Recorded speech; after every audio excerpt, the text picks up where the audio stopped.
And I was like, what's going on? She's like, something's wrong. And I said, what do you mean? She's like, something isn't right here. And it was just smoke in the forest. We were walking in the jungle near this junction of two rivers. And we came around the corner and there was blood on these stones. Welcome to the pub. My name is Michael Reinhardt and I'm an adventure photographer and your host here at Whiskey in a Mouth. Stories of adventure and exploration as told by those who live them. Now, it has been said that an adventure started simply with a map and a glass of whiskey. A desire to go to the world's wild places. Now, you're invited to come on in, pull up a chair, pour yourself a glass of your favorite whiskey, and listen as we hear stories from another one of our friends just returned from the field. Luke Smithwick is a ski mountaineer and guide with 96 Himalayan expeditions completed in the past 13 years. Leading these expeditions throughout these vast mountain ranges, Luke has become a student of his people and their culture. Luke, Ready? welcome to the podcast. How are you doing? Thanks, Mike. Thanks for having me on. I'm well. How are you? Happy New Year. Happy New Year. Ski mountaineering. What is that? Ski mountaineering is climbing up to the summit of a peak or to the top of a route and then skiing it.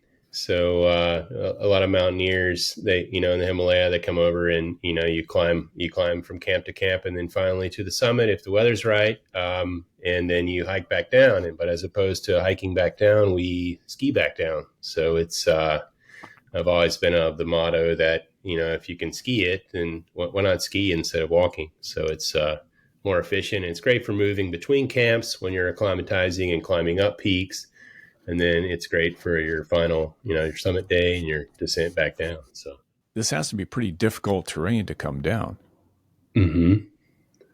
Yeah, I think that's really the challenge of it. I think, in some parts of the world, it's really big, just your form when you're skiing and moving on groomed terrain where a snowcat, a groomer, grooms each morning and it makes nice corduroy that you make turns on, and you're focused on your form and arcing turns with carving skis, whereas we're really trying to ski in technical terrain where there's we're moving in rocky couloirs or getting through rock bands and finding the way through, or sometimes it's just a thin veneer of snow on ice. So it's definitely not for everyone, but it's something to me that I really enjoy, just the challenge of trying to ski terrain that was sometimes historically climbing routes that we're now skiing these days. So, was there ever a time when you had a really close call, a time where it was touch and go as to whether or not you were going to make it out and make it back? In 2013, we had a storm that deposited about 2 meters of snow in 2 days. And that storm, it really sounded like a war zone when all the avalanches started to release, when the storm completed and we had sun come out and we had the day warming and all those variables all those factors that create avalanches, warming and sun on a slope. So when that started to happen, it was avalanching everywhere, and we did have some very close calls with avalanches there. So that one definitely stands out to me in the Himalaya for close calls. Yeah. And where was that?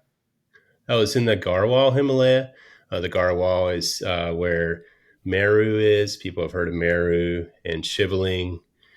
And Changabang is also a pretty iconic peak there. And so we were climbing Bhagirathi 2 in the Garhwal, just above the source of the Ganges River, Gangotri. And that's when that storm hit in May of 2013. And were you up on the mountain at the time? We were at Camp 2. We saw the storm had started. It was not stopping. So we started to descend down to base camp. It just continued to storm. S10 in forecaster language means 10 centimeters, more than 10 centimeters an hour, which is a lot. 10 centimeters is just under half a foot. So we were spending about every hour we were getting out to shovel out the tents, and we lost one tent because it was just snowing too hard. And it was survival. We had a stove going to keep water going for people while we were working to keep these tents from collapsing, because that was our way of staying warm. And yeah, that was we were on the mountain for sure. Mm-hmm. And these avalanches, did they come close to you? At first, no, we could hear them, and it's really hard to tell when you're just in this fog. You're basically inside a ping pong ball. It's just storming and it's wide out, and we could hear them, and we weren't sure how close they were, just because sound travels very well when there's moisture around. Um, so we didn't know how close they were, and then after it stopped, we were running out of rations. We were running out of fuel because we'd been in the storm, and we had a lower camp where we had some more food and fuel cached. So we knew we needed to move down to it. So I waited an extra day just because all the avalanches were running. We started to walk down the valley, breaking trail, and I should have had skis at the time. I didn't. In a meter and a half of snow it was coming up to above my waist, walking down the valley, and then we just heard a big crack above us, and we did have a large avalanche come down to within a couple hundred yards of us. So that was pretty close, and we were only lucky. It just didn't run that far. But it definitely was large enough to bury and kill people. So, yeah. In fact, it's a rather famous or rather infamous storm. Didn't quite a few people die during that episode? Yeah, it didn't really make international news, but that storm in May of 2013, they say killed around 5,000 people, went missing. Mostly because May is the start of yatra season. So yatris, which are pilgrims. So yatris are in the area to visit Gangotri, the source of the Ganges River, Yamunotri, and a couple other sites of the Char Dham, the four holy sites. They're up there in May as that season started, and the storm hit, and landslides happened everywhere. The road was essentially gone. When we got back down the valley, we had to be helicoptered out by the Army. There was thousands of us there queuing, waiting in line to fly out because there was no more road. They had to fly us out to the plains of India because the roads were gone in the Himalaya. So that was a memorable time for sure. Pretty close call. It was, absolutely. Yeah. How do you keep your cool when all that's happening? I don't think you really have a choice. It's you either you keep going and you focus on life needs, or that's it. And as if you're leading, then you're in charge of everyone else, and you have to keep things moving and things going, and just keep moving forward. So, yeah, it's just focusing on survival. Yeah. Now, Luke, my understanding is you have a background in studying cultures. Mm-hmm. You spent a lot of time in the Himalaya. Can you share with us some stories about the people and their culture that you've encountered? Yeah, so I'll start with the nomads of the Changtang Plateau. The Changtang stretches from northern India into western Tibet, into western China.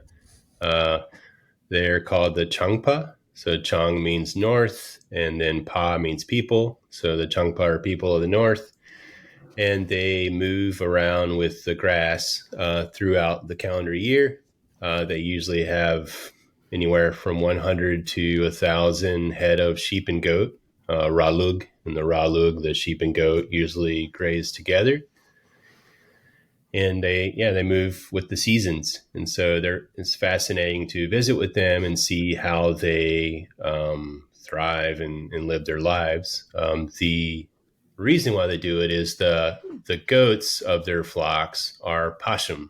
So The underbelly fur of the goats is pasham, which is what pashmina is made out of. So like a pashmina shawl that you see sold in Paris or London or New York comes from these nomads. So they provide the raw material. It's sold to weavers in the Kashmir region who come over in the fall, in the autumn, and they bring it back home and they weave it into the shawls and rugs and things that are seen all over the world in fashion houses. So they're pretty interesting people to visit with. That's the Changpa. And then also you have the Raute in Western Nepal, and they're really considered the last hunter-gatherer group of the region. And so they still hunt monkey, and they move around for hunting and gathering throughout the season. I've never been able to establish contact with them. I think it would be extraordinary, but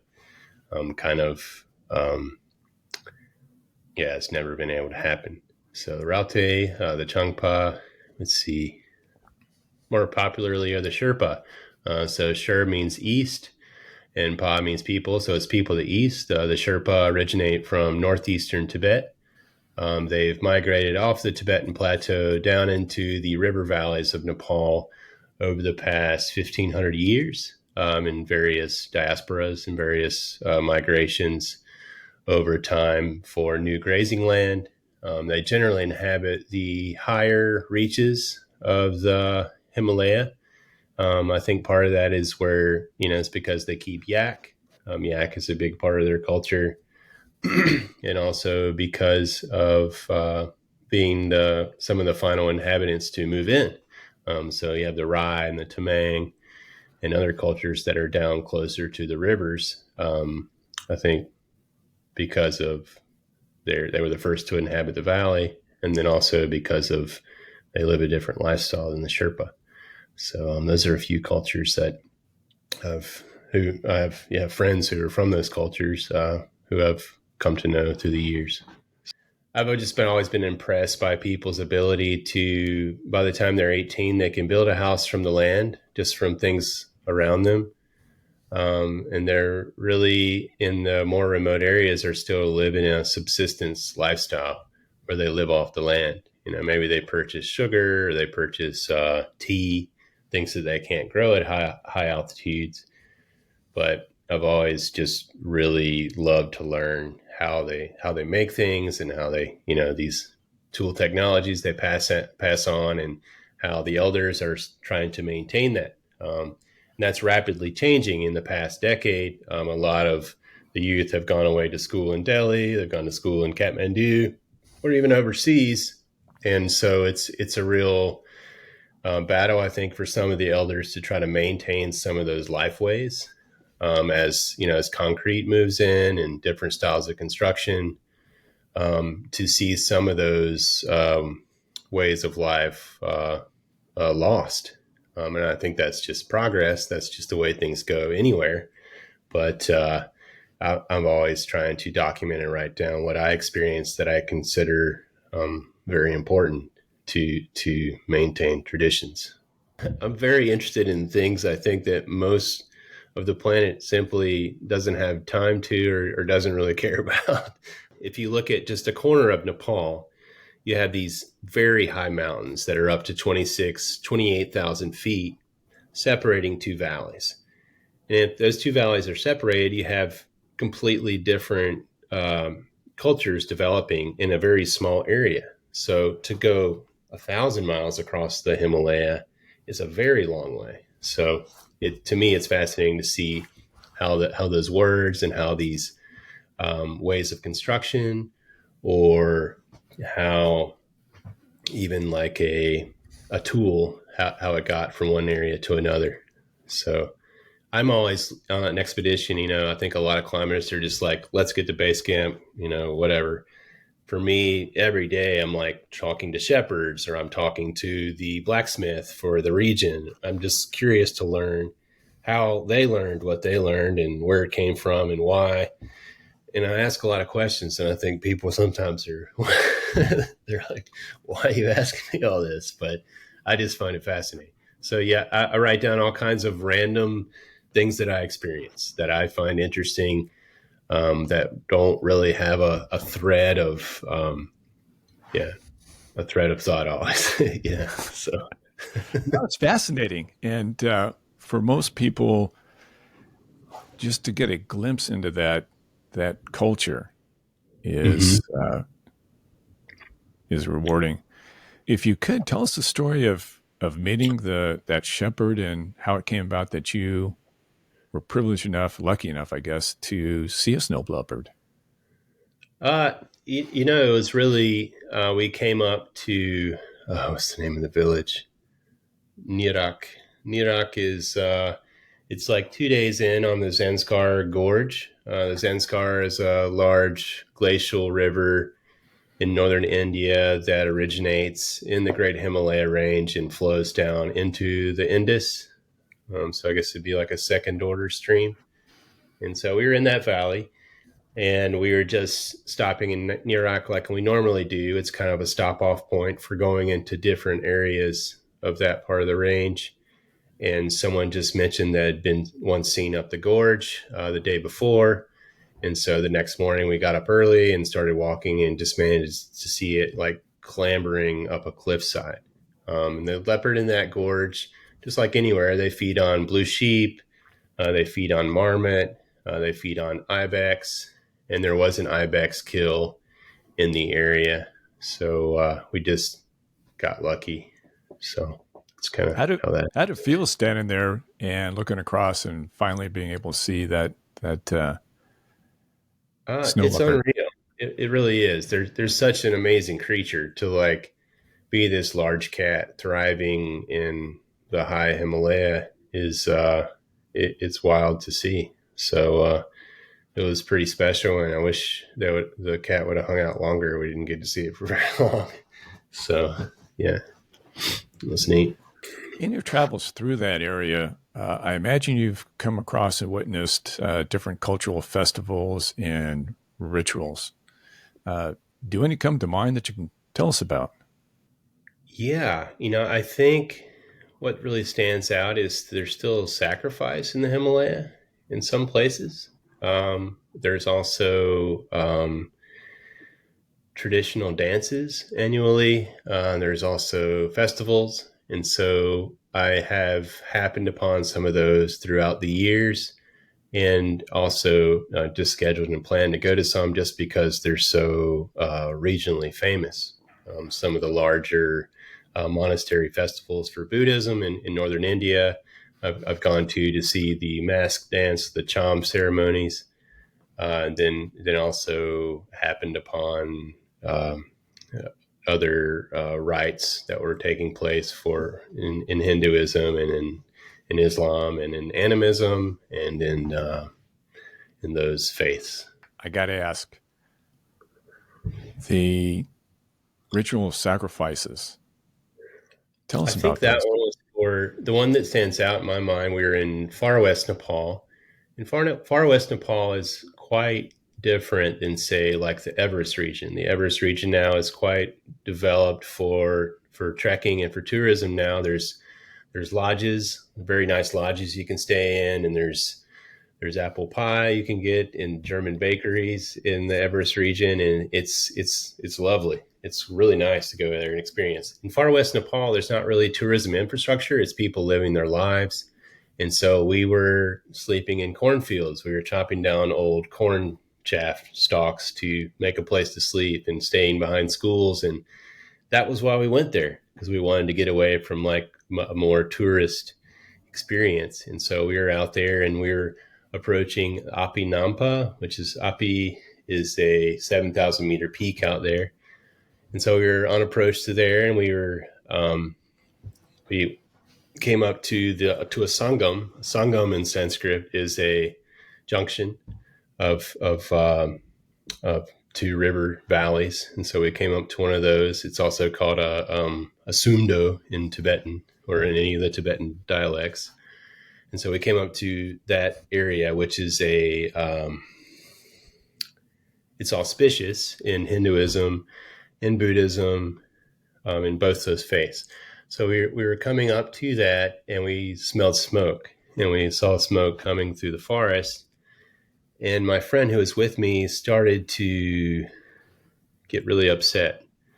And I was like, "What's going on?" She's like, "Something's wrong." And I said, "What do you mean?" She's like, "Something isn't right here." And it was just smoke in the forest. We were walking in the jungle near this junction of two rivers. And we came around the corner, and there was blood on these stones. And locals were there, and they were sacrificing a sheep. And I'm pretty sure it was for Durga Puja.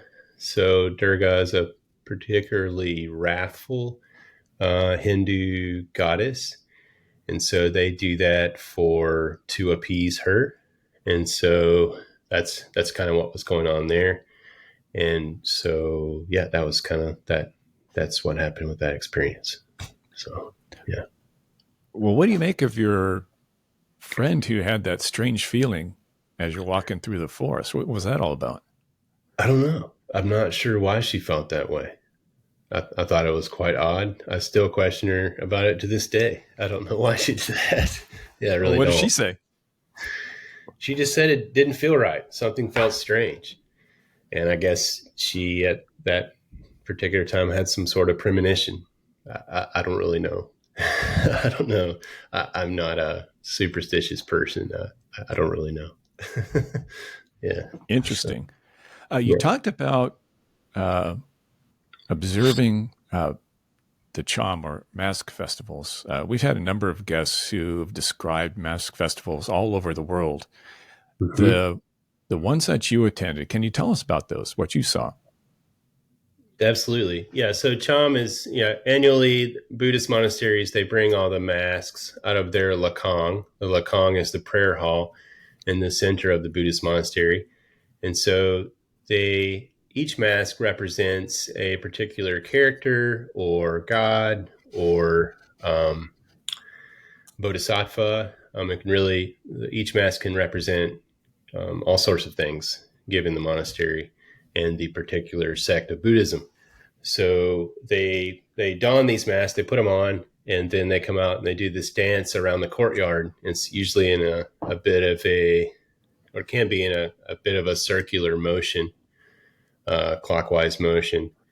And they practice this dance for months. In the winter when I'm going in to go ice climbing or go, walk up a frozen river, you'll go to the monastery and you'll see them out in their very thick woolen robes, just practicing this rhythmic circular dance around the square. And they have pieces of tape down that tells them where they put their feet and how they move as they practice that storytelling dance, which may tell about the history of the monastery. It may tell about a precept or concept of Buddhism, or it may just tell a entertaining comedy story. If you have a Cham dance that lasts an entire day, you're going to have some comedy, you're going to have some storytelling, you're going to have all kinds of things going on within a given mask dance ceremony. What is the strangest thing that you've ever witnessed out there? Strangest thing. Okay. And the way I usually define it is something that you scratched your head and you asked yourself, "Did I really see that or experience that?" Something you just can't explain. For me, it's like trying to figure out what animals are doing. So, like for example, the Tibetan black-necked crane, which spends its summer. It's one of the few species of avifauna that migrate across the Himalaya. So they spend their summers up on the lakes of the Tibetan Plateau, the Tibetan black-necked crane, and they nest there in pairs. And then they come together on a single day in the fall, and they fly all together in the thousands across the Himalaya.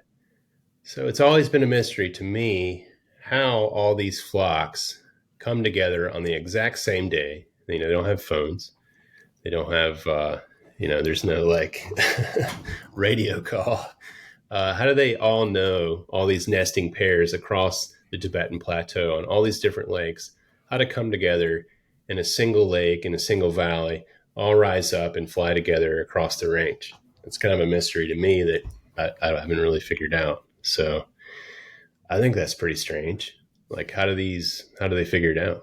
One thing I've got to ask, and this probably relates to a guest we had a season or two ago, and that is the legend or stories of the abominable snowman, the Yeti. Mhm. Did you ever Yeah, come across those stories? absolutely. Yeah, everywhere you go. The local priest uses the Yeti in some areas, like in Makalu. You'll see a lot of lithographs, just like prints of the Yeti on people's doors. They believe it protects. It's a protector, and yeah, the Yeti has a different name in every language. You have like Dremel in Balti, or the it kind of yeah, it just kind of goes along that it's like Dremo or Chimo, depending on the dialect of Tibetan that's speaking about it. But everyone has a story about the Yeti, and I think that it all came from the Himalayan brown bear, which I've only seen once. That was in Zanskar as well. But the Himalayan brown bear, when it crosses rivers, it tends to stand on its hind legs. When it stands up to sniff the wind, and I kind of think that's where the whole story came from, is just the brown bear standing up, and people seeing that, and the story kind of going from there. What do you think the hardest lesson you've learned out there is? No matter how well you plan something and execute it, it's not always going to be successful. Yeah, that's really hard. Just because you're putting all the right energy and preparation and execution into a project doesn't mean it's going to succeed. So that's a hard one to learn. But I think that's important. If we always are succeeding, then if there's no like uncertainty, then I think that's what mountaineering is. If you remove all the variables, all the uncertainty, then what's the point? I just don't see it.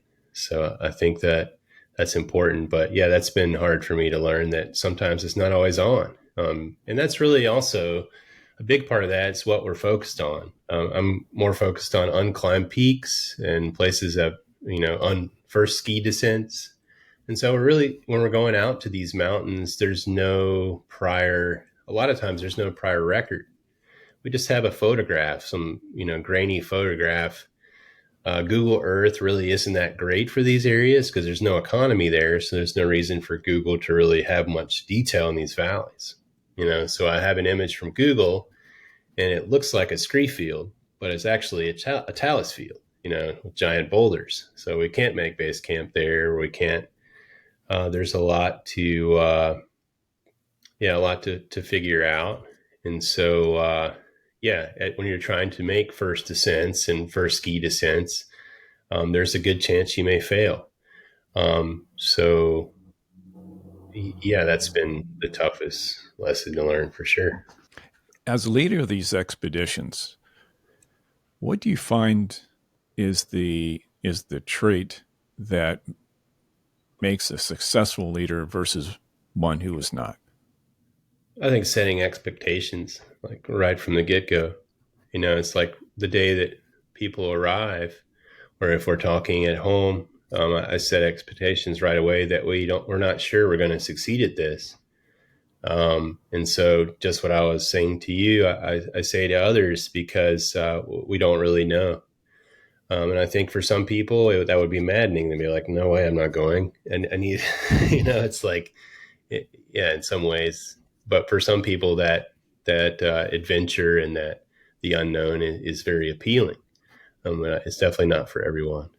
And why do you think there's people like you, like the folks that go with you that venture in these areas that are little traveled by at least Westerners to go and explore? For What me, is it about?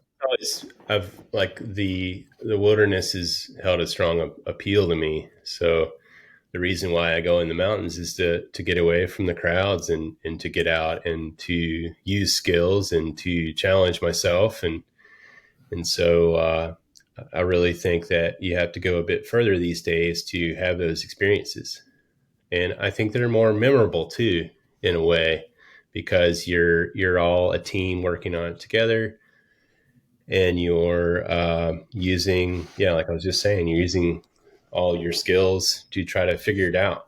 And so every day is an adventure. We're not, landing, hopping in a helicopter, being inserted into a hermetically sealed base camp, and then putting a mask on and going to a summit. Like every day we're figuring out, because there's no infrastructure to get to these mountains. So, or a lot of times we don't even know how to get there, like how to get the gear up to base camp, or how, if there's a trail. So there's that aspect of it. For people who are looking to follow in your footsteps, any advice that you could give them? If you're very young, I recommend getting started in Scouts. Scouts is how I got started. I think it's still cool. I don't know. It was cool when I was a kid. So scouting was big then. And then from there in high school, if you can find outdoors clubs, through the American Alpine Club, through local and regional chapters of the American Alpine Club is a great tool. And then also, if you choose to go to college, then there's outdoor clubs, alpine clubs through colleges and universities. So that's a great way too. There's Outward Bound and some of the larger organizations here in America that do like leadership for youth. Those are great opportunities for youth to get started in it. And there's even mentorship as well through the American Alpine Club. And so the resources are out there to get started. And that's how I got started. So, yeah, here in the U.S. What does the future hold for you? This year I'm focused on doing some introduction to skiing for some youth in Western Nepal, just because they have world-class ski terrain there and snow. So I'm focused on that for this year. I'm also doing some avalanche education for snow professionals in Kashmir in the Western Himalaya. Personally, I have some 8,000 meter projects I'll do on my own. For Himalaya Alpine Guides, for my guide service, will be in Pakistan and India and Nepal and in China this year, climbing and skiing and trekking. So there's a fair amount on the docket for the year, and it's looking really good in terms of coming out of COVID. So things are stabilizing. So I'm excited for the year. So, and you have a book in progress? How's that come along? Slow. Yeah, it's really, I really kind of battle with myself about whether I think there's just so many, like you walk through the streets of Kathmandu, like Tamil is like the tourist area of Kathmandu, Nepal. And you look at a bookshop and there's thousands of books about mountaineering. Does there need to be another one? I'm not certain about that. Like, I think if you write a book, there needs to be value for humanity for it. But maybe I'm a bit hard on myself. I think that, like, if you're telling stories that people are, who are interested in the region, that, the goal of my book is really, I'm working on just talking about the philosophy of expedition climbing and how I got into it, and kind of what we were just talking about, like how you get started in Himalaya mountaineering and ski mountaineering. And that's kind of the focus of the book. So it's not really about things I've achieved. It's more about what I've learned about how to approach it and what to do while you're doing it. So that's the goal of the book. Yeah. Well, I'd encourage you to finish that book, because I believe that the experiences you have and these need to be shared with people. You've seen things and been places that even experienced Himalayan folks have not been, because you've been there with an eye of just not a climber, but of somebody who is curious about the culture, curious about the people. So you've seen things, experienced things that others just walked by or didn't bother to go over the next valley that's not so touristy. Yeah, I think it is. Yeah, it's important to share. So yeah, sooner or later, a book will come out. Yeah. Yeah. Now, for folks who want to follow you, learn more about you, how can they do that? Social media, I'm on there. Luke Smithwick. It's on Twitter and Instagram and Facebook. And then also have a website, lukesmithwick.com. So there's updates there. And then for the guide service, it's Himalaya-alpine.com. Any final thoughts? I hope people will check out the Himalaya. It's a fascinating place, and there's just a world of experiences there. So yeah, check it out. Amazing place. Well, Luke, this has been a great conversation. Thanks for joining us. Thanks, Mike. Happy New Year. Happy New Year to you, and safe travels. We'll see you down the road. Cheers. Thank you for joining us. We'll see you down the road when we get together again, share a glass of whiskey, and hear more stories of adventure as told by those who live them. Until then, check us out at michaeljreinhardt.com, where you'll find more of my work as an adventure photojournalist. Photos, videos, and articles of interesting people, mysterious places, and exotic cultures from the wild places of the world.